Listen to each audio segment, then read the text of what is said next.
Bonjour et bienvenue à l'NCBS Vannes. Pour ce webinaire, nous allons parler ce soir à nouveau de cybersécurité.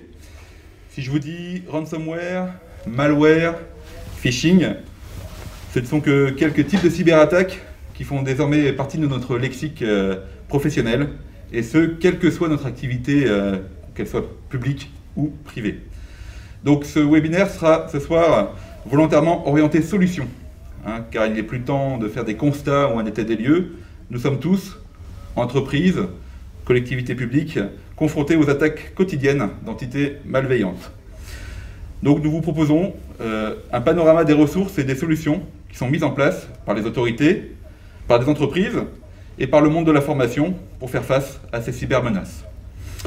Donc nous avons le plaisir d'accueillir ce soir Christian Sévère de l'ANSSI, délégué à la sécurité numérique, Laurent Verdier, qui sera à distance, mais qui est chargé de mission sensibilisation aux risques cyber au sein de cybermalveillance. Grégory Golinski, enquêteur en nouvelles technologies et criminalité numérique de la Gendarmerie nationale. Alexandre Maté-Doré, qui est président de Wallach, une entreprise labellisée Expert Cyber. Et Julien Briot et Julien Nachouki, qui sont tous les deux du service de formation professionnelle de l'NCBS. Pendant que nous échangeons, vous aurez l'opportunité de poser des questions. Donc n'hésitez pas à le faire via le fil de Teams. Nous sélectionnerons les questions en fin de présentation pour les poser à nos intervenants. Donc nous allons passer la parole pour attaquer à Christian Sévère qui est ici. Et Christian, nous allons commencer avec vous. Pouvez-vous nous préciser un peu le rôle et les missions de l'ANSSI pour aider les entreprises et les organismes publics à faire face à la cybermenace? Bien, merci. Oui, bien sûr. Alors, pour ce faire, j'ai normalement une diapo, mais il va falloir juste hop, un petit réglage technique. Et j'aurai la main. Voilà. Diapo suivante. Exactement, parfait. Merci. Donc, Christian Sévère, délégué à la sécurité numérique de l'ANSSI en région Bretagne. Je représente l'agence sur le territoire breton. Donc, très rapidement, quel est le positionnement de l'ANSSI? ANSSI, Agence nationale de la sécurité des systèmes d'information. Nous sommes rattachés au secrétaire général de la Défense et de la Sécurité nationale. Donc, par ce fait, nous sommes un service du Premier ministre, autorité nationale en matière de sécurité et de défense des systèmes d'information. Nous avons été créés donc en 2009 et nous sommes un service à compétence nationale. Voilà pour l'encart institutionnel. Ensuite, un petit souci encore pour accéder à la slide suivante, mais ça va se régler. Hop, voilà, ça y est. Très bien. Donc, que fait l'ANSSI? Je vais présenter ça donc, sous 4 piliers. La partie réglementation. Donc, nous avons d'ailleurs, à ce titre, participé à la rédaction de la loi de programmation militaire sur les articles qui sont en trait avec la cybersécurité. Donc, qui permet aussi de désigner les opérateurs d'importance vitale. Nous avons également participé activement à la création de la directive Nice au niveau européen, qui est quelque part le pendant de la loi de programmation militaire. Donc avec une première version qui est à l'œuvre aujourd'hui, une deuxième est en cours de révision. Non pas parce que la première était mal faite, mais parce que le sujet de la cybersécurité évolue très rapidement et nécessite quelques ajustements. Nous avons aussi rédigé tous les aspects techniques du règlement général de sécurité. Une nouvelle version va bientôt sortir, donc la version numéro 3. Elle s'adresse là à toutes les administrations publiques qui mettent en place des téléservices à destination des citoyens. Autre pilier, le conseil et soutien. Alors principalement notre premier cercle qui est donc défini par les administrations centralisées, ministères, opérateurs d'importance vitale, opérateurs de services essentiels, qui sont eux désignés dans le cadre de la directive Nice. Donc nous apportons des conseils et des soutiens très, très actifs, poussés, et par contre pour le reste de la société civile et publique, nous apportons du conseil au travers de la sensibilisation, un soutien de premier niveau. L'objectif est véritablement d'accompagner les différentes entités, les différents organismes qui nous sollicitent pour les rediriger vers la filière privée. Notre objectif, c'est véritablement de créer un écosystème privé capable de répondre aux besoins de la société Autre pilier, la détection et réaction. Donc, de la même manière, détection et réaction, c'est principalement donc, à destination de notre premier cercle. À quelques occasions et sur des cas vraiment très particuliers, on peut être amené à intervenir sur des organismes qui ne sont pas de ce premier cercle. Et autrement, là par contre à destination de tout le monde, nous avons notamment tous les aspects de labellisation de produits et de services qui sont accessibles ensuite par tout un chacun. On va, au travers de cette labellisation, donc certifier et qualifier des produits et services de confiance qui ont répondu à un certain nombre d'exigences que nous avons rédigées. Alors ça, c'est pour les différents rôles. Autrement, on a tout un volet de formation et d'information qui se traduit au travers des guides. Alors les guides que vous pouvez retrouver sur notre site internet, ils sont très bien référencés, vous pouvez passer par votre moteur de recherche habituel. Il n'y a pas de moteur de recherche dans notre site internet, c'est une vulnérabilité qu'on évite de mettre à disposition. Donc vous avez des guides pour tout le monde, des guides très pratiques pour les usagers, le guide des bonnes pratiques, le guide de l'hygiène informatique plutôt à destination des experts des systèmes d'information. Et puis on a d'autres guides qui sont plus des notes techniques et qui sont à destination des experts en système d'information qui cherchent à sécuriser un produit en particulier. Mais au-delà de ça, on a d'autres guides qui sont tant pour les professionnels en déplacement que également pour les collectivités territoriales, l'essentiel de la réglementation par exemple. C'est un sujet qui peut être intéressant à suivre. Le dernier guide qui a été édité, c'est celui de la cybersécurité pour les TPE et PME en 12 questions. Et c'est on a également tout un volet de formation à travers du MOOC. C'est vraiment les premières connaissances à avoir en matière de sécurité des systèmes d'information. Ça s'adresse à tout le monde. Il y a certaines entreprises qui l'ont d'ailleurs intégré dans leur plan de formation, donc qui permet d'acculturer l'ensemble des collaborateurs et agents aux questions de la sécurité numérique. On n'est pas les seuls à traiter de ce sujet au niveau étatique. On a bien sûr le ministère de l'Intérieur qui travaille sur ce sujet-là, avec la police et la gendarmerie, bien évidemment, donc qui œuvre activement autant sur le plan prévention que sur les aspects de traitement des enquêtes et des investigations. V a pris son envol au travers d'un GIP, un groupement d'intérêt public. Mais là, pour détailler les services de ce dispositif, je vais laisser Laurent Verdier en discuter plus longuement. Merci de votre attention. Merci pour cette invitation qui nous amène à intervenir au niveau de l'NCBS avec des co-participants aussi prestigieux que l'ANSSI, la Gendarmerie nationale, bien sûr. Est-ce que vous voyez mon écran ?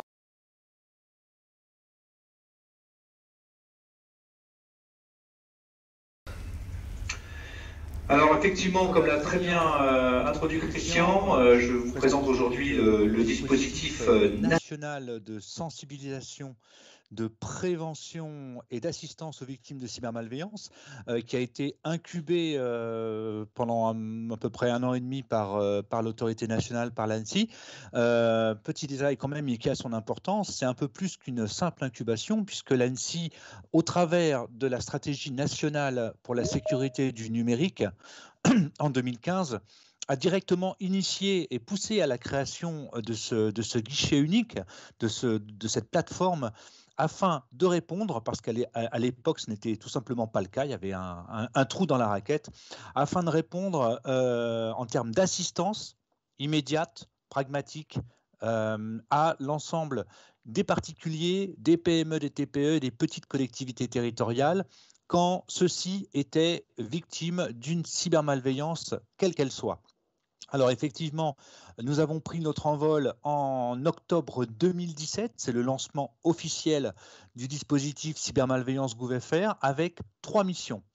La première et la plus prégnante à l'époque et qui reste aujourd'hui vraiment le pivot opérationnel de la plateforme, fournir cette assistance en ligne, complètement en ligne, qui permet donc de trouver des solutions, des recommandations, voire la mise en relation avec un prestataire informatique de proximité, mais je reviendrai tout à l'heure sur le détail du parcours victime.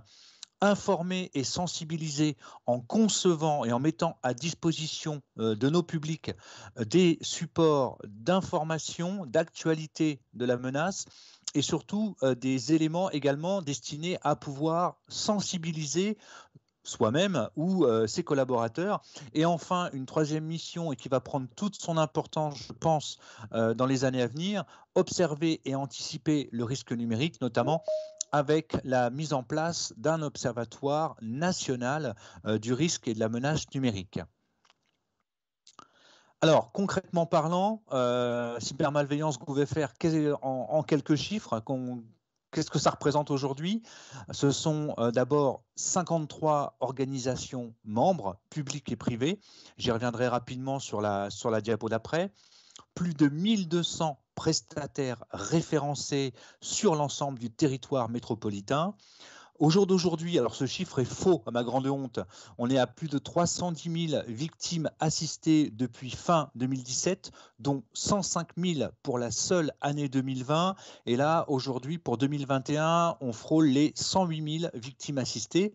Et enfin, et ça c'est notre grande fierté, 47 types d'incidents et de cybermalveillance différentes, cartographiés, inventoriés et surtout, parce qu'il faut être efficace, rentrer au fil de l'eau sur notre parcours d'assistance victime. Alors concrètement parlant, cybermalveillance.gouv.fr, c'est d'abord un groupement d'intérêt public. Pourquoi? Parce que c'est un cadre juridique flexible et collaboratif qui a été choisi au travers, en termes de gouvernance, au travers de 4 collèges différents. Le collège étatique, le collège des prestataires informatiques, le collège qui représente les utilisateurs de l'Internet, donc association de défense des consommateurs, des internautes et enfin club de la sécurité. Et enfin, le dernier collège, et non le moindre, puisque c'est celui qui participe à notre financement, le collège des offreurs de services et de solutions. Et là, on en est très content aussi. Ce collège, au départ, était composé essentiellement de grands groupes issus du monde de l'écosystème de la cybersécurité. Et enfin, il s'est élargi avec des groupes comme la Massif, comme Covea, comme la SNCF. Et donc, on en est très content. Alors, à signaler, les derniers membres qui ont intégré le GIP, et je pense que ça annonce un changement, ou en tout cas un nouveau chapitre, l'association Région de France et la région Pays de la Loire. Et nous en sommes très contents et nous les saluons ici. Le parcours victime, alors qu'est-ce que c'est concrètement parlant? Un parcours complètement en ligne que vous initiez si jamais vous êtes victime d'une cybermalveillance, quelle qu'elle soit. 3 paliers principaux. Alors je le détaille, pourquoi? Parce que c'est de là que nous tirons nos chiffres, les quelques chiffres que je vais vous présenter derrière, et je ne vais pas en abuser, mais c'est quand même important de savoir ce qui aujourd'hui cible les publics professionnels, nos publics professionnels. Donc 3 paliers principaux. Le premier, essentiel, parce que dans 80% des cas, la victime ne sait pas par quoi elle a été impactée. On va donc établir avec elle un diagnostic. On va mettre un nom sur ce qui s'est passé pour pouvoir derrière, deuxième palier, lui proposer un ensemble d'informations, de recommandations, de conseils adaptés à cette cybermalveillance, voire d'orientation vers des plateformes qui nous préexistaient et qui ont été créées dans un but spécifique. Si je vous dis la plateforme Pharos, internetsignalement.gouv.fr, ou encore la brigade numérique de la gendarmerie nationale, ou encore Signal Spam, ou encore NetÉcoute, qui a été mise en place par l'association e-Enfance. Voilà, après, on propose vraiment à la victime des recommandations et des orientations pertinentes. Et enfin, troisième temps, et très important aussi, toujours si la victime le souhaite, parce qu'on n'a pas toujours la chance de connaître un dépanneur informatique, la mise en relation avec l'un de nos 1200 prestataires référencés, répartis sur l'ensemble du territoire. En gros, ça veut dire quoi? Ça veut dire que Madame Martin ou le chef d'entreprise dans le Morvan ou dans le Puy-de-Dôme, s'il a un problème, il peut être mis en relation concrètement et rapidement avec un prestataire informatique à proximité de son domicile ou de son siège. Donc voilà, sur le bas de la slide, vous avez la petite capture d'écran qui correspond au diagnostic et au départ du parcours d'assistance victime. Alors tout ça pour vous dire quoi? Tout ça pour vous dire que en 2020 les principales causes de recherche d'assistance pour nos publics professionnels, donc entreprises, associations, petites collectivités. Le top 3, il est le suivant, hein, et là, pour le coup, je vais, je pense, compléter utilement le panorama décrit et connu et déjà communiqué par l'ANSSI. Les rançongiciels, les ransomware, hein, ces petits programmes malveillants qui chiffrent et qui rendent inaccessible l'intégralité de vos données et qui demandent une rançon pour pouvoir remettre la main sur ces données, sont passés de la 6e place en 2019 à la 1re place en termes de menaces en 2020. Donc le piratage informatique en 2e place, tout ce qui est accès illégitime à un système d'information professionnelle, le piratage de compte, donc l'accès illégitime à un compte de messagerie, à un compte de réseau social, un compte d'administration d'un site web. Là aussi, on se rend compte que nous stockons de plus en plus de choses importantes en ligne et que malheureusement, nous ne le protégeons pas systématiquement avec des mots de passe adaptés, différents, longs et difficilement devinables et uniques pour chaque service. Et enfin, l'hameçonnage. Je le cite en 4e place, c'est important parce que pour les particuliers, c'est la première menace. Et pourquoi l'hameçonnage est là? Tout simplement parce qu'aujourd'hui, on a affaire à une menace dominante par rapport au fait que les attaquants souhaitent récupérer avec cette méthodologie d'attaque des identifiants, des mots de passe, nous soumettent des liens qui nous font télécharger des programmes malveillants et veulent récupérer également des documents administratifs ou des documents importants avec lesquels ils vont pouvoir usurper notre identité. Alors devant ce panorama, qu'est-ce qu'on propose en complément, bien entendu, des guides, des notes techniques et de toutes les assistances proposées par l'ANSSI. Tout d'abord, des alertes très régulières sur nos réseaux sociaux, destinées bien entendu au grand public et aux applications grand public. À l'image de ce que nous avons coproduit avec BPI France, nous proposons également un guide cybersécurité destiné aux dirigeants de TPE, PME et ETI qui détaille les menaces, les recommandations d'accompagnement pour mieux s'en prémunir et surtout que faire en cas d'attaque. Nous avons également publié un guide qui complète très bien celui de l'ANSSI que l'ANSSI a publié avec AMF sur effectivement les menaces et les bonnes recommandations un peu plus dédiées aux collectivités territoriales. Et enfin, plus récemment, en partenariat étroit avec l'ANSSI et par le biais du MEDEF, de la CPME, de CCI ou encore de l'UDP, hein, qui est donc l'organisation professionnelle de tous les commerçants de proximité, on a mis en place un dispositif, le dispositif Alerte Cybersécurité.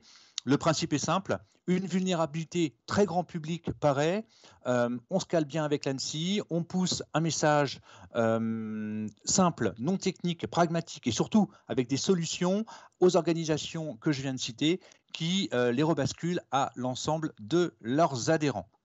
Voilà, donc le but de la chose, c'est de faire simple et efficace.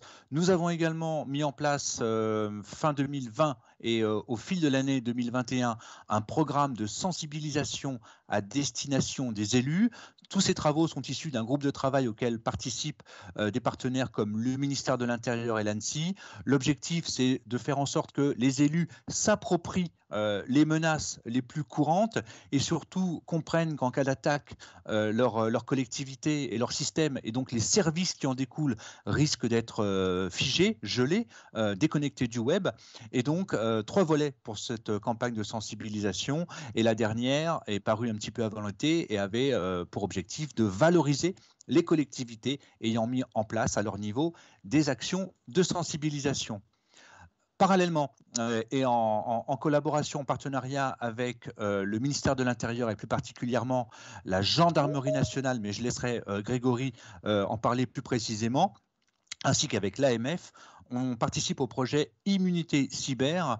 Le principe est très simple. L'AMF a envoyé à l'ensemble de ses adhérents début septembre un petit questionnaire en 10 points.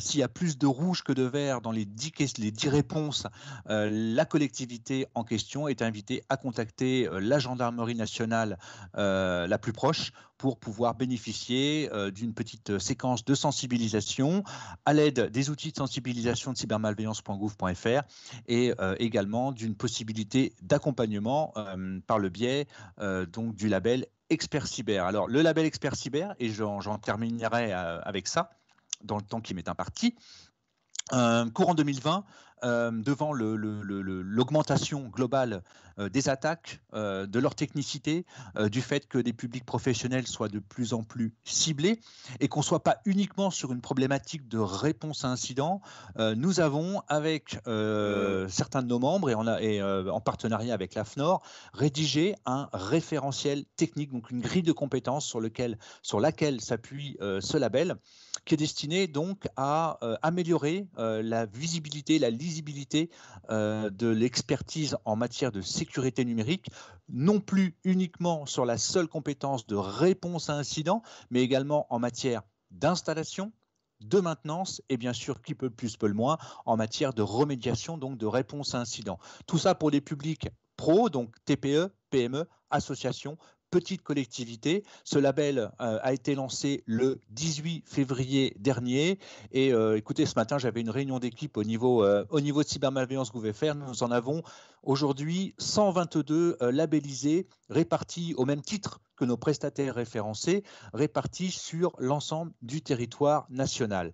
Alors concrètement, ça veut dire quoi? Ça veut dire qu'à côté, en plus de notre parcours d'assistance victime, sur la plateforme cybermalveillance.gouv.fr, nous avons mis en place depuis février un parcours de sécurisation par le biais duquel, avant même de faire l'objet d'une attaque, un professionnel peut venir enclencher, par le biais d'un petit diagnostic et de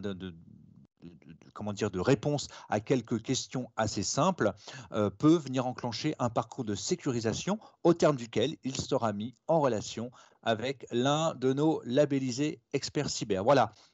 J'en termine et je suis dans les temps, j'espère, par vous présenter très rapidement donc l'ensemble des supports de prévention, d'information et de sensibilisation. On a une newsletter qui est en place maintenant depuis une petite année. Vous pouvez vous y abonner très facilement en bas de chaque page du site. Donc je termine en remerciant une fois de plus la NCBS de cette invitation et en vous disant à tous à très bientôt sur cybermalveillance.gouv.fr. Bienvenue Laurent. Merci Laurent pour cette belle présentation dans le timing impeccable. Donc nous allons basculer sur notre... Pendant que je manipule, n'hésitez pas, dans le Field Team, je répète, à nous faire part de vos questions que nous poserons dans un temps dédié à ça en fin de webinaire. Donc on revient sur le PowerPoint global et je laisse la parole donc au Major Grégory Golinski de la Gendarmerie nationale. On a vu à l'instant avec Laurent Verdier que vous aviez des projets communs comme Immunité Cyber. Voilà, la gendarmerie a pris toute sa place dans la lutte contre la cybersécurité, cybercriminalité, dans le bon sens. Voilà, quelles sont les actions que mènent les gendarmes auprès des entreprises et des collectivités, Grégory? Bonjour à tous, donc merci pour ce temps qui nous est dédié. Donc l'action de gendarmerie, avant d'en venir et de rebondir sur ce que disait Laurent Verdier, notamment sur Immunité Cyber et les actions locales que nous proposons aussi au niveau de la gendarmerie, je vais rapidement revenir sur l'action de la gendarmerie en général, puisque depuis février 2021 maintenant, a été créé un commandement dans le cyberespace, comme Cybergend, qui avait vocation justement à... la gendarmerie est investie depuis déjà très longtemps dans le champ fractionnel cyber, mais il fallait pour ça effectivement revoir un peu l'animation, la coordination et le renforcement en fait de ce qui existait déjà, et d'avoir une certaine cohérence au niveau de l'ensemble du maillage territorial, puisque vous savez que les gendarmeries a effectivement une action transversale.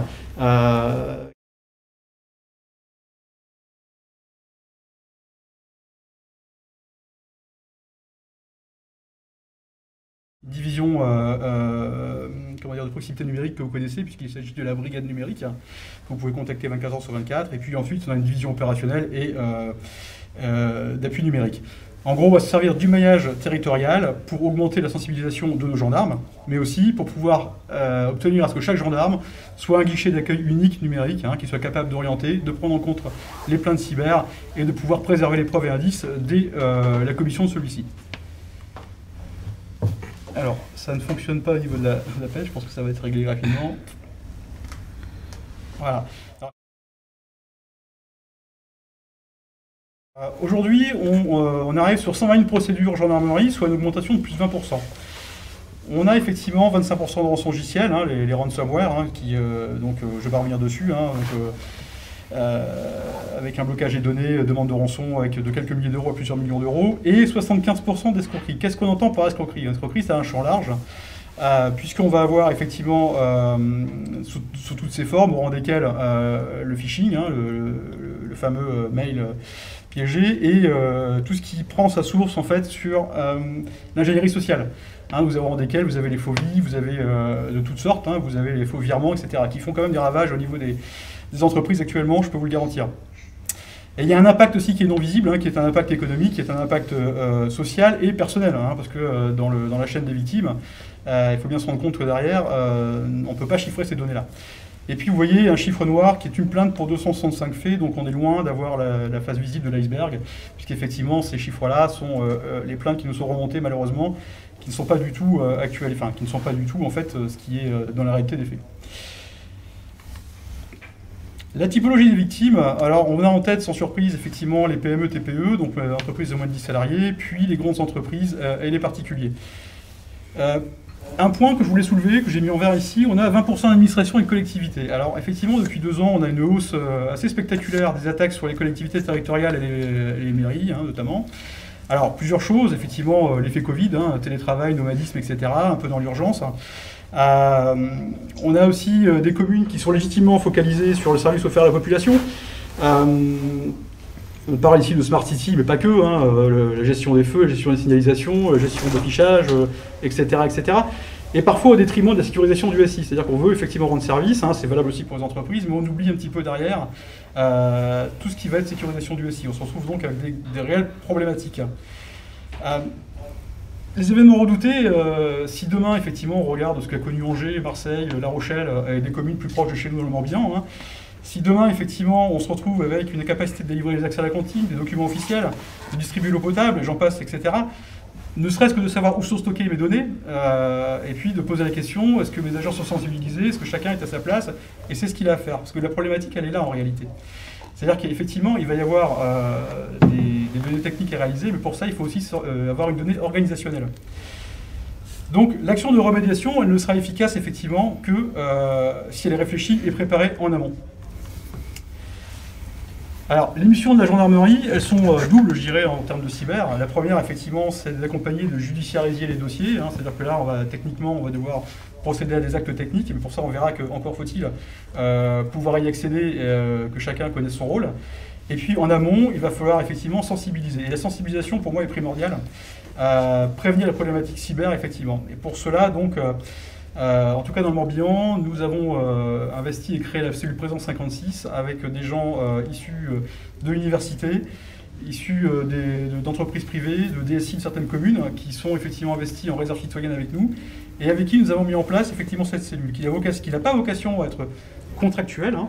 C'est vraiment l'objectif, c'est d'évaluer avec les gens, en les accompagnant, la maturité cyber, dans un premier temps des collectivités territoriales, puis dans un second temps, nous pourrons nous diriger vers les entreprises. C'est un échange qui est personnalisé avec des mesures à mettre en œuvre. L'idée, c'est, dans la prise de décision et les préconisations, établir un dialogue cohérent, adapté, pour pouvoir discuter ensuite avec les professionnels. Alors, j'avais omis effectivement sur certaines choses. Alors, quand on parle d'événements redoutés, nous, ce qu'on constate en gendarmerie, c'est que souvent, c'est le temps long. C'est-à-dire que si je prends les récents exemples qu'on a eus avec les communes ou les entreprises victimes, il s'est passé parfois 4 jours, 5 jours, voire une semaine, voire 15 jours entre le moment où les actions ont été réalisées et où on nous a effectivement alertés. C'est trop tard, c'est trop long. C'est-à-dire qu'à un moment donné, on ne peut plus effectivement avoir cette action bénéfique, que ce soit pour d'ailleurs l'action judiciaire ou que ce soit pour la remédiation des données.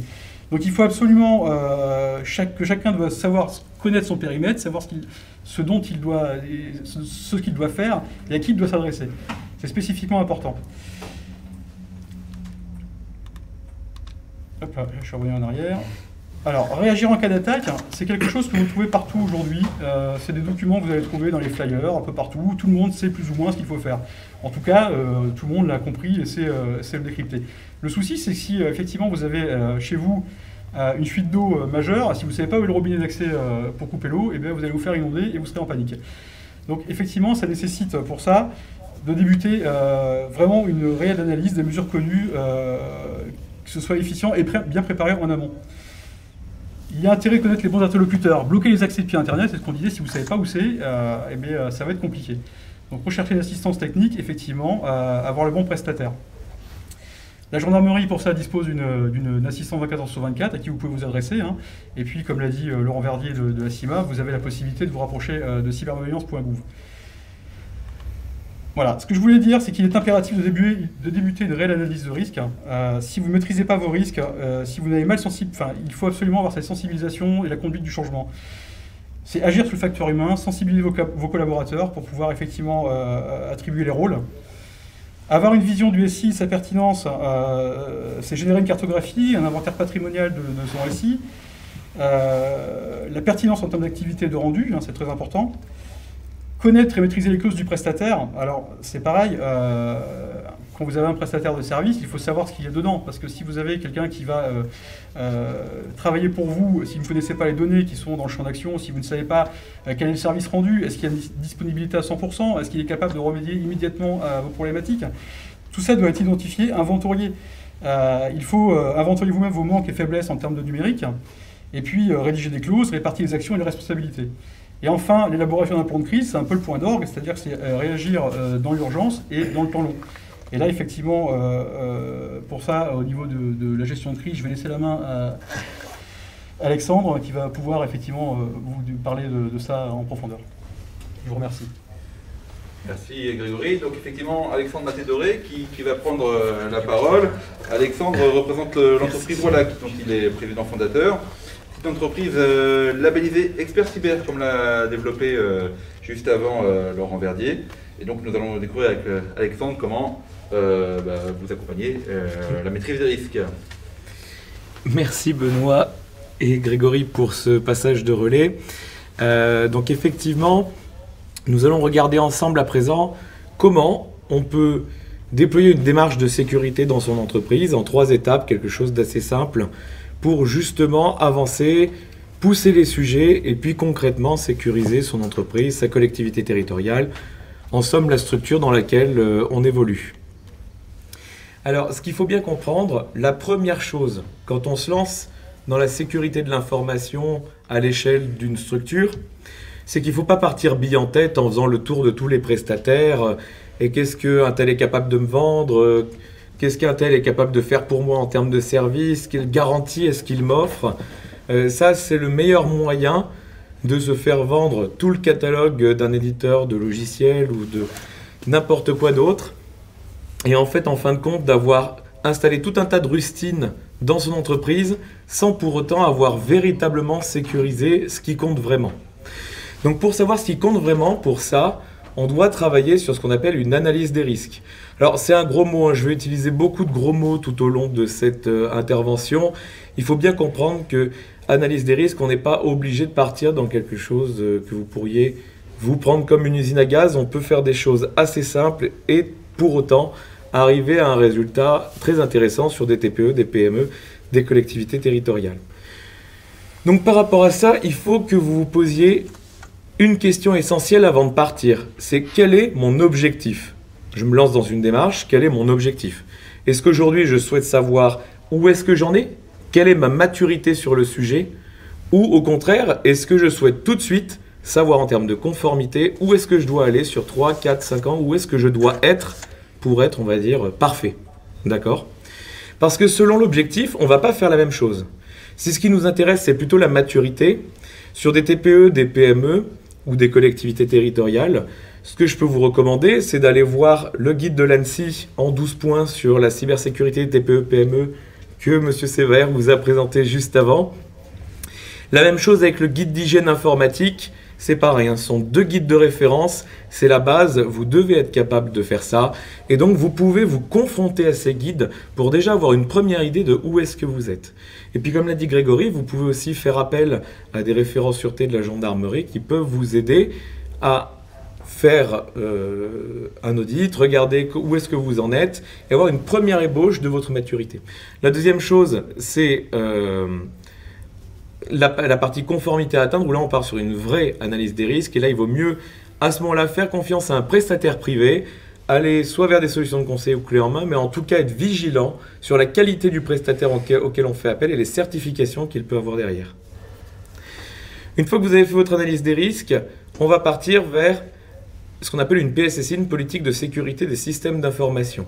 Ce qu'il faut bien comprendre, c'est qu'aujourd'hui, par exemple, si je prends l'exemple des mairies, ça parlera peut-être à tout le monde, on crée ce qu'on appelle des PLU, des plans locaux d'urbanisme. C'est-à-dire qu'on va dire, ici on va installer une école, ici on va installer un quartier résidentiel, là une zone d'activité, etc., etc.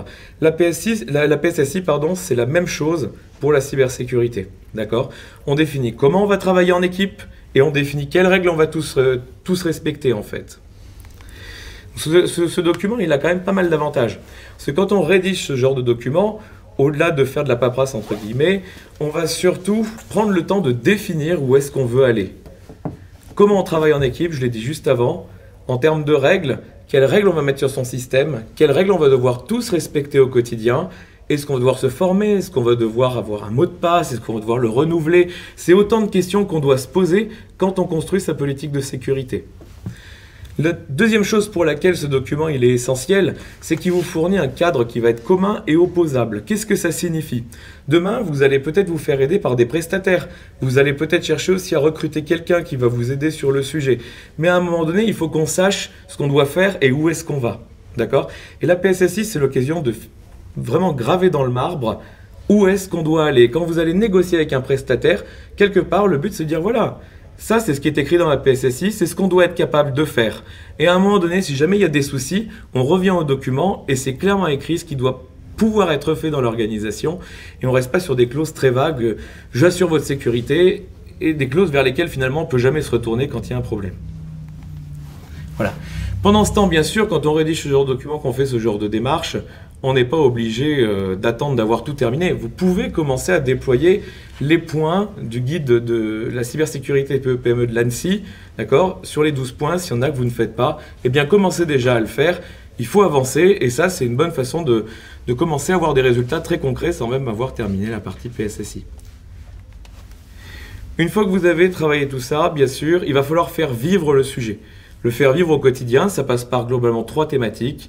La veille, Christian vous a présenté juste avant le CERT-FR, n'hésitez pas à vous en inspirer. Certes, c'est quand même technique, mais de manière générale, vous savez, quand on vous dit qu'il y a un problème avec Windows, vous utilisez Windows tous les jours, donc vous savez que vous pouvez être concerné. Et concrètement, ça se limite à ça. Pensez à regarder ce genre de plateforme, ça vous permet de savoir si vous êtes vulnérable ou pas. Il y a l'aspect sensibilisation. À un moment donné, il faut aussi qu'on progresse tous ensemble. Ce n'est pas simplement le problème de l'informatique. Tous les services doivent progresser. Ça passe également par de la sensibilisation. Ce qui va être absolument primordial, ce qui va faire votre succès, c'est qu'à un moment donné, la direction s'implique. D'accord ? Une structure dans laquelle la direction n'est pas impliquée, c'est une structure qui n'y arrivera pas. Pour la simple et bonne raison, et je l'ai dit juste avant, la cybersécurité n'est pas le problème du service informatique. C'est le problème de la direction, c'est le problème du service RH, c'est le problème de la direction générale, c'est le problème de tous les services. Il y a des problématiques cyber à tous les niveaux. Et il ne faut pas faire reposer ce sujet exclusivement sur le service informatique. Et pour ça, c'est à vous de définir comment vous travaillez en équipe, quels sont les sujets de chacun pour avoir votre plan d'action et avancer. Et enfin, à un moment donné, il faut déployer des choses sur le terrain. Pour déployer des choses sur le terrain, c'est comme d'habitude, finalement, la cybersécurité, ça se gère comme autre chose. Et donc, on identifie les actions, on les déploie, on vérifie que ça marche. Si ça ne marche pas, on met en place des actions correctrices et ainsi de suite. Enfin, il y a une dernière chose sur laquelle je veux insister, c'est le rôle du référent cyber. Le référent cyber, c'est l'architecte de votre cybersécurité. C'est celui qui va gérer le problème au quotidien dans la structure. Il faut à tout prix nommer un référent cyber dans votre structure, d'accord ? Qu'il soit interne ou qu'il soit externe, il existe énormément de façons de procéder. Si c'est de l'interne, vous pouvez recruter une ressource, vous pouvez la mutualiser à plusieurs, ça se fait énormément à travers plusieurs dispositifs. Vous pouvez monter en compétence avec de la formation également. Il y a énormément de collaborateurs qui s'intéressent au sujet et quand on pose la question, ils ont envie d'y aller. Et puis enfin, il y a la dernière possibilité, c'est aussi de passer par de l'externe. En externe, vous avez plein de sujets. Soit vous externalisez totalement le problème chez quelqu'un, ça existe, ça se fait aussi, hein, d'accord. C'est entre autres choses notre métier. Et puis également, vous avez d'autres choses qui existent, le temps partagé, des structures qui mettent à disposition des experts en cybersécurité en temps partagé. Puis il y a également l'aspect accompagnement, où vous pouvez avoir un chef de projet en interne qui se fait accompagner sur les questions techniques par une structure en cybersécurité. Voilà. Eh bien, merci Alexandre pour ce qui est très clair et très rapide. On est dans les temps pour la suite du webinaire, et donc je vais passer la parole à Julien et Julien.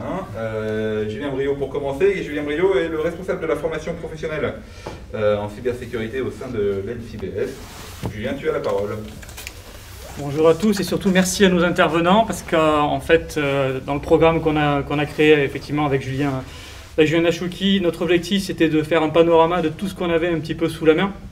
Et puis on voit que là si on fait le bilan, moi je suis aussi et beaucoup enseignant, j'aime bien récapituler. Donc là on va récapituler un petit peu tout ce que vous pouvez avoir sous la main avec ce qu'on vous a présenté. Beaucoup d'informations, souvent de très très bonne qualité. Sont disponibles, sont accessibles pour la plupart à tous. C'est ça, je pense, qui a changé depuis plusieurs années. C'est qu'elles ont été rendues accessibles et notamment par le travail fait par Laurent Verdier dans Acima. C'est que voilà, on est autant au niveau de l'ANSSI, on est sur quelque chose qui est à cheval entre les spécialistes et puis les personnes sur le terrain, autant sur effectivement avec Acima, on est sur quelque chose qui a encore touche les personnes de manière beaucoup plus pratique et jusqu'au particulier pour le coup. Donc on a grâce à ça un état de la menace, des outils qui nous permettent de diagnostiquer les choses, des outils simples, des outils de non spécialistes. On a aussi les contacts, donc vous avez vu des personnes, ils représentent chacun des organismes. Ça c'est important aussi de savoir qui contacter. Des guides, donc plus ou moins accessibles effectivement, des guides d'experts pour certains de l'ANSSI, mais aussi des guides d'hygiène qui permettent que tout le monde puisse s'y retrouver. Et puis les guides de cybermalveillance qui, eux, sont pour tout le monde dans tous les cas. Les prestataires labellisés, les produits qualifiés, super important parce qu'effectivement, on ne pourra pas tout faire en interne. Ce sera même sûrement, effectivement, comme tu le disais Alexandre, de l'hybride, effectivement. Et c'est sûrement de l'hybride qui permettra d'avoir une certaine mainmise sur les rênes de l'entreprise et en même temps piloter les choses par des personnes externes qui ne sont pas du cœur du métier, par exemple. Et puis on a aussi des produits qualifiés, effectivement aussi, pour nous aider à choisir, mais en fait l'ANSSI nous aide à trouver des produits qui ont subi une batterie de tests en fait, et qui ont satisfait à des critères communs. Et puis vous pouvez vous aussi vous former, donc effectivement l'ANSSI vous permet de le faire via un MOOC et de manière générale, vous avez donc tous les acteurs étatiques et locaux sous la main là en fait qui vous ont été présentés. La seule chose qui vous manque maintenant, pour vous ou pour les personnes qui vont travailler pour vous, c'est d'avoir une formation pour comprendre effectivement tout ça et de passer à l'action de manière préventive. La gendarmerie n'aime pas intervenir en pompier quand tout va mal et que voilà, et ils sont bien obligés parfois, mais comme ils l'ont dit, ils font de la prévention aussi. On essaie tous de faire cette partie prévention et donc pour le coup, si on peut essayer de pas guérir et de prévenir, ça sera bien. Donc pour ça, faites-vous aider, dans tous les cas, quel que soit le niveau. Peut-être que c'est au plus haut niveau que vous ferez aider parce que vous êtes déjà bien équipé en termes d'experts, mais l'objectif c'est que effectivement, vous puissiez aussi vous former en termes de dirigeants et de métiers pour pouvoir en fait avoir un petit peu la main sur votre avenir, sur les orientations de votre entreprise et choisir à bon escient les orientations et notamment faire face aux risques par rapport à vos orientations. Donc par rapport à ça, effectivement comme le disait Christian tout à l'heure, on suit les recommandations de l'ANSSI pour créer des formations là où il y en a besoin, donc là où l'ANSSI trouve qu'il y en a besoin. Tous nos partenaires entreprises nous confortent dans ce sens-là. De toute façon, tout se recoupe. Et du coup, on ouvre nos formations au-delà de la formation, notre formation cœur de métier, qui est la formation d'ingénieur. où effectivement on forme à tout ça en fait, mais des experts, où on valide aussi en validation d'acquis de l'expérience des experts qui sont déjà experts et qui veulent avoir le diplôme.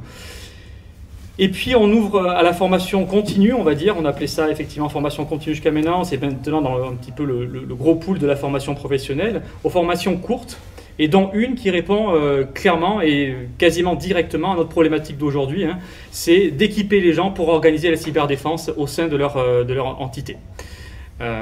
Les équiper, on verra comment, effectivement, mais surtout les équiper de manière pratique avec Julien Nachouki juste après. On a aussi pour objectif de lancer et des formations plus largement, et notamment sur l'analyse de risque. Donc on forme déjà nos ingénieurs sur ça. On a formé l'année dernière effectivement des groupes sur l'analyse de risque IBIOS Risk Manager, méthode, donc excellente méthode fournie par l'ANSSI depuis 2018. Et puis on a aussi une formation pour répondre à un besoin qui est prégnant actuellement, qui est de former des experts de la sécurité de l'industrie à la sécurité informatique et potentiellement inversement aussi sensibiliser les experts informatiques aux problématiques industrielles. Je te laisse, Julien, continuer. Alors, merci Julien. Donc, je vais vous présenter en quelques mots et assez rapidement la formation en cybersécurité des TPE-PME et organismes publics et privés. Donc l'objectif de cette formation, il est simple, c'est de former des référents en cybersécurité au sein de vos structures. Donc cette formation, elle s'adresse bien sûr à des entreprises, à des collectivités, mais également aux particuliers qui, par exemple, dans le cadre d'une reconversion professionnelle, souhaitent se former au métier de la cyber. Donc pour cette formation, le prérequis que nous demandons, c'est le bon suivi du MOOC Secnum Academy de l'ANSSI. Donc effectivement, vous présentez une candidature avec l'attestation de suivi. Donc cette formation, que vous soyez un directeur financier, un directeur commercial, un ingénieur, un DGS, eh bien vous pouvez postuler, vous pouvez suivre cette formation si effectivement vous avez déjà une première expérience en sécurité économique, en sécurité numérique. C'est tout à votre honneur et ça ne sera que bénéfique pour vous et pour le suivi de la formation. Donc cette formation dure 12 semaines, autour de 90 heures. Ces 90 heures. Pourquoi 90 heures? L'idée, c'est vraiment de prendre le temps, de poser les choses, de comprendre, d'essayer, d'expérimenter, d'aller plus loin sur l'ensemble des thématiques que nous abordons, des thématiques autour de l'analyse de risque, autour de l'intelligence économique, autour de la mise en place d'un ensemble de plans de sécurité, une PSSI, un plan de continuité d'activité, un plan de reprise d'activité, etc. Donc, cette formation, 90 heures, on est sur une formation qui se veut non contraignante, pour deux raisons. La première, c'est une formation qui essentiellement s'effectue en distanciel. Nous avons 2 sessions en présentiel pour la session d'ouverture et de clôture de la formation, et le reste s'effectue en distanciel. L'idée, c'est que vous puissiez en fait organiser chacune de vos semaines de formation en fonction à la fois de vos contraintes professionnelles et personnelles. Donc vous pouvez décider par exemple de travailler en journée, le soir, le week-end, et quoi qu'il arrive, vous serez accompagné par un coach qui va tout au long de la formation répondre à l'ensemble de vos questions, et vous allez également pouvoir échanger avec les experts qui animent les modules de la formation.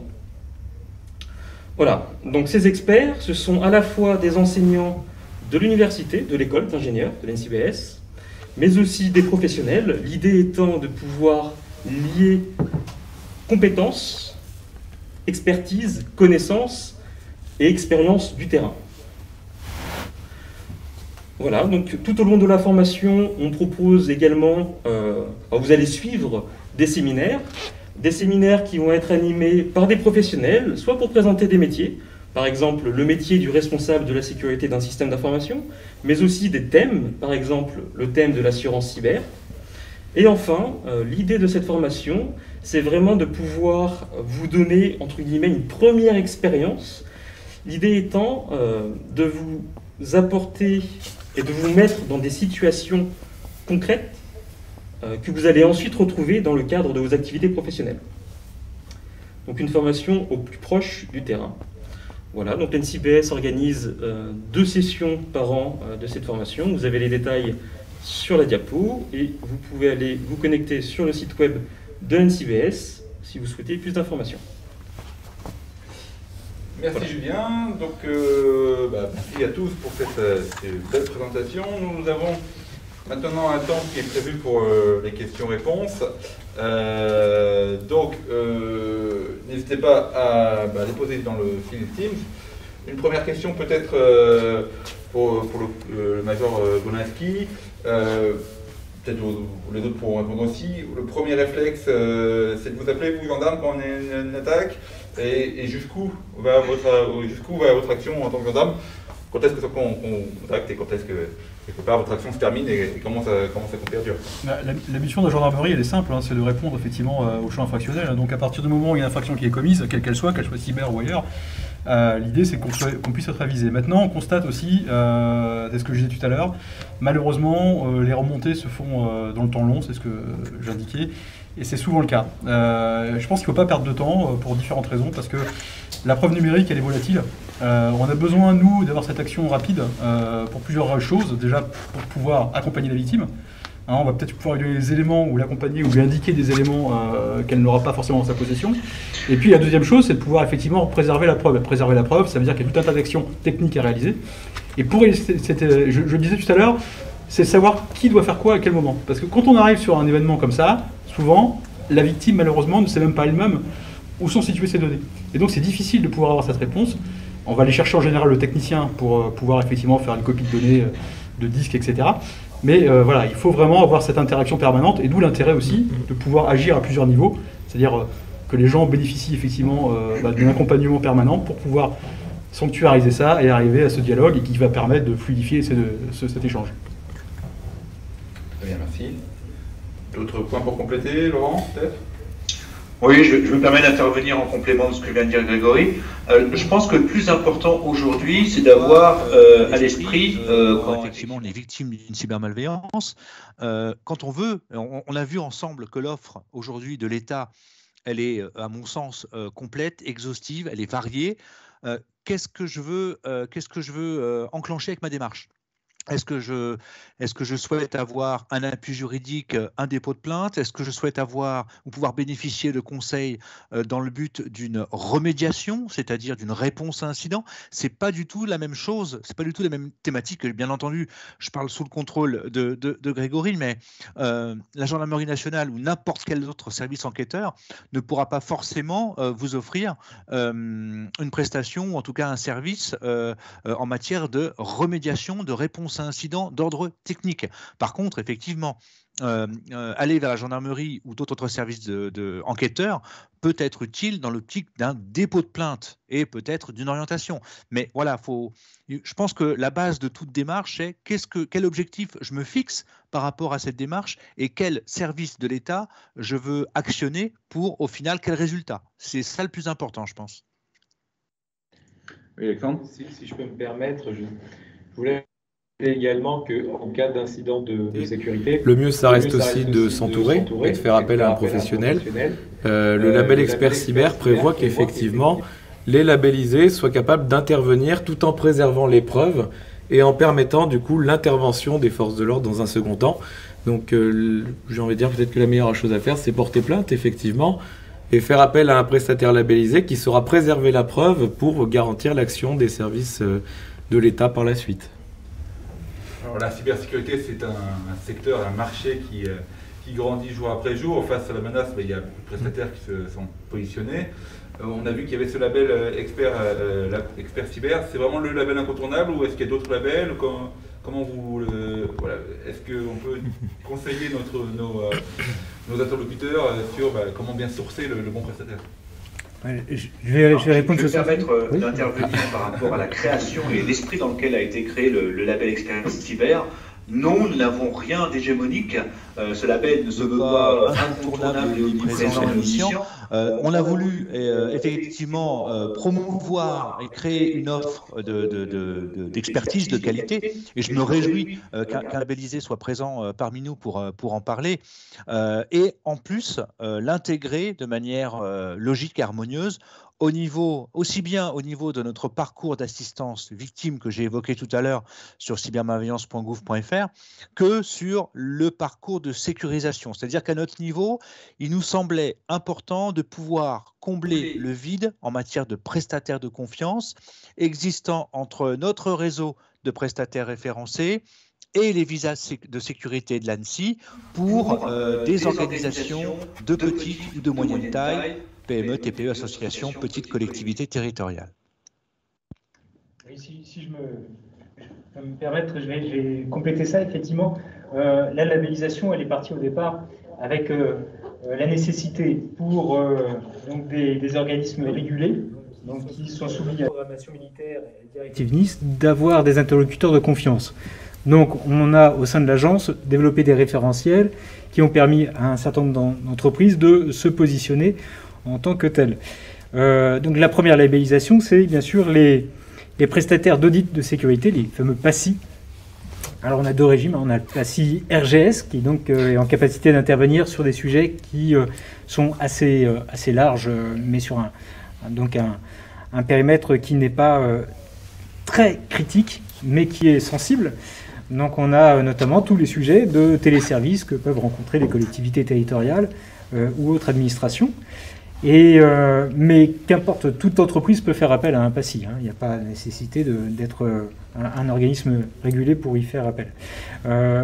Ensuite, on a aussi fait une labellisation spécifique pour la loi de programmation militaire, donc en capacité d'intervenir sur des systèmes d'information d'importance vitale, donc les PASI LPM, qui sont à un autre niveau. Puis après, on a décliné sur l'ensemble des actions qui peuvent être menées sur le terrain de la cybersécurité, donc la réponse à incident, la détection, qui est arrivée plus tardivement dans la loi de programmation militaire, dans la version 2018. Et ensuite, on a aussi, parce que c'était un vrai besoin des acteurs régulés, donc créé un référentiel qui encadre les activités d'infogéreurs et de conseil. Mais on est là sur vraiment les acteurs régulés, donc avec des problématiques de projets qui étaient assez lourdes, avec du coup des exigences qui étaient très contraignantes et qui nécessitaient beaucoup d'investissement de la part des entreprises qui voulaient s'inscrire dans ces labellisations. Et donc on se retrouvait avec des acteurs qui n'étaient pas en capacité de répondre sur ces critères-là à des entreprises ou des collectivités territoriales de plus petite taille. Les devis qui étaient proposés étaient bien au-delà de leur capacité financière, d'où bien évidemment l'apparition du label Expert Cyber qui a été porté par Cybermalveillance, parce que effectivement ça répondait aux besoins de tous les bénéficiaires de ce dispositif. Voilà. Merci Christian, ça me permet de rebondir sur une question on va dire basique et naïve. Est-ce que ça vaut le coup faire appel à un prestataire, de se former, est-ce que le rapport coût est intéressant, le coût-menace est intéressant? J'ai la réponse, mais je pose la question. On a un chiffre en interne qu'on cherche. Alors, je vais... Oui. Laurent. Je vais vous faire une réponse de Normand à un Breton. Est-ce qu'on gagne? Et moi je répondrai à ça. Pouvons-nous encore aujourd'hui nous en passer pour envisager sereinement une poursuite, voire un développement de l'activité? Pouvons-nous nous en passer aujourd'hui? Je vais étayer ça par un chiffre qu'on cherche toujours à affiner, parce que ça reste souvent lié au beau vouloir des victimes de nous communiquer ces chiffres-là. On est en règle générale sur un ratio de 1 euro investi contre 20 euros subis en cas de non-investissement. Voilà. C'est ça, mais c'est toujours difficile. C'est le retour sur investissement que le chef d'entreprise et l'actionnariat effectivement potentiel a du mal à mettre en fait au départ, mais on voit bien qu'effectivement quand ça va mal, c'est au centuple que ça. Oui, c'est-à-dire que dans un premier temps, on va penser dépenses qui sont strictement liées au système d'information. Or, lorsqu'on subit une cyberattaque, c'est l'ensemble des services de l'entreprise ou de la collectivité territoriale ou de l'administration qui est complètement désorganisé. Et on se retrouve avec notamment des procédures métiers qui sont complètement à revoir, à doubler, etc. Donc parfois aussi des recrutements d'intérimaires pour pouvoir être en capacité de répondre aux besoins opérationnels, aux besoins métiers, qui alourdit fortement la facture. Et on constate que dans les cas de grosses cyberattaques, un an après, en règle générale, les organisations qui ont été touchées travaillent encore à leur remédiation. Ouais, et c'est d'autant plus important de bien s'informer en fait au niveau des guides, etc., que maintenant on a cet aspect cloud dont tu as parlé tout à l'heure, et effectivement les gens vont mettre beaucoup dans le cloud parce que parfois c'est une facilité, mais ça doit être pris dans un cadre de risque en fait, dans un cadre de gouvernance de l'entreprise, etc. Et le guide ainsi comme ça pose bien en fait les questions qu'il faut se poser en fait. Le cloud, c'est pas magique, c'est pas des nuages, hein, c'est bien des serveurs qui sont souvent dans des pays qui sont partiellement amis, on va dire, et avec en tout cas des réglementations qui ne sont pas les mêmes, etc. Et donc c'est important de bien savoir où on met ce qui fait vivre l'entreprise en fait. Exactement, et avec des clauses contractuelles, on l'avait évoqué tout à l'heure, qui sont à lire précisément pour savoir quel est le niveau de couverture que l'on a prise. Au-delà des problèmes stratégiques, des problèmes d'accès aux données, il y a tous ces sujets de clauses qui sont également à prendre en considération. Une question peut-être plus liée à la formation. La cyber, ça fait toujours penser à des expertises techniques. Est-ce que je suis élu, je suis chef d'une petite entreprise, j'ai besoin effectivement de monter en compétence en tant que référent en cyber, est-ce que c'est possible et est-ce que c'est faisable et voilà, est-ce que je ne vais pas être perdu parmi un jargon et une technicité qui serait trop forte pour moi? D'accord, alors c'est d'où l'idée de la formation que j'ai présentée. Cette formation, elle s'adresse justement à des profils non techniques. On est vraiment sur une formation qui va travailler, qui va s'organiser autour de la gouvernance. Et effectivement, comment identifier mes besoins en sécurité, comment d'un point de vue juridique me protéger, comment mettre en place finalement dans mon organisation une démarche de sécurité sur l'ensemble des activités, l'ensemble des services. On en parlait tout à l'heure sur du service RH, sur le service informatique, etc. On est vraiment sur un niveau non technique et vous allez avoir l'occasion à travers les 90 heures de vous accoutumer au vocabulaire, aux notions, aux thématiques, aux enjeux. Voilà, Julien, je te laisse répéter. Ouais, ce qui ne veut pas dire que les personnes techniques, mais qui ne sont pas accoutumées à ces notions de gouvernance, de sécurité, de cyberdéfense, etc., ne sont pas des cibles aussi. Attention, on l'a bien dit, vous verrez dans la fiche formation. Pour nous, c'est des cibles extrêmement importantes. Typiquement, une personne qui s'est formée sur le tas, technicien informatique, puis qui a pris des responsabilités de responsable des systèmes d'information, etc., manque souvent de ce recul en fait et un petit peu la tête dans le guidon au niveau technique et donc là clairement pour nous ça fait partie des cibles. La cible principale c'est bien sûr les gens qui ont le plus la main pour faire évoluer l'entreprise dans la bonne direction, etc., et prendre les bons choix, donc dirigeants, responsables métiers, etc. Mais dans les responsables métiers on inclut bien sûr les responsables systèmes d'information qui ont besoin d'avoir ce recul-là, et parfois, ils sont les seuls conseillers en interne, en fait. Donc, c'est important qu'on puisse leur donner cette culture-là. Tout à fait. Alors, sans vouloir vendre les produits des autres, des autres établissements, sur la Bretagne, il y a quand même une offre très riche en cybersécurité, donc il y a forcément une formation pour chacun d'entre vous, pour toutes les compétences. Et puis autrement, on a également au sein de l'ANSSI, mais c'est dédié au service public.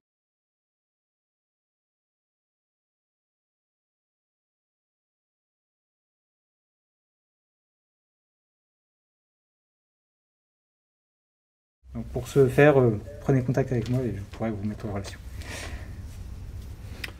Très bien. Bon, on a fait un bon panorama de tout ce qui était aujourd'hui et disponible pour vous élus, pour vous responsables en entreprise. Voilà, il n'y a pas d'autres questions sur le fil. Donc, est-ce que vous voulez rajouter un dernier mot, messieurs, ou si c'est bon pour tous, on pourra arrêter là. En tout cas, merci. Peut-être à mon niveau, juste d'abord, vous renouvelez mes plus grands remerciements par rapport à cette invitation et peut-être évoquer un aspect qu'on a effleuré, mais qui complète selon l'aspect technique et l'aspect monté en puissance en termes de cybersécurité, c'est l'aspect humain. Un utilisateur responsabilisé et sensibilisé qui est, selon nous, la brique qui complète très utilement et très efficacement la brique technique au sein d'une organisation, parce que, comme vous le savez aujourd'hui, et ça a été évoqué notamment par la Gendarmerie nationale, les attaquants passent énormément par le biais d'hameçonnage qui vise pas seulement le technique, mais surtout l'humain. Donc, pensez également, et ça, j'espère que ça ne va pas décourager la personne qui posait la question tout à l'heure par rapport au coût que ça pouvait entraîner, mais il faut aussi penser à sensibiliser ses effectifs, tous ses effectifs, hein, du chef, du grand chef jusqu'au service informatique en passant par le service administratif, parce qu'il n'y a que l'utilisateur qui puisse définitivement assurer en parfaite complétion de la brique technique la sécurité globale de l'organisation. Si je puis me permettre aussi de rajouter un dernier point. Au mois d'octobre, européen, c'est le mois de la cybersécurité, le cybermois, donc qui permet de sensibiliser l'ensemble de l'Europe, des concitoyens européens sur le sujet de la cybersécurité. Et cette année, il y a un focus sur les mots de passe.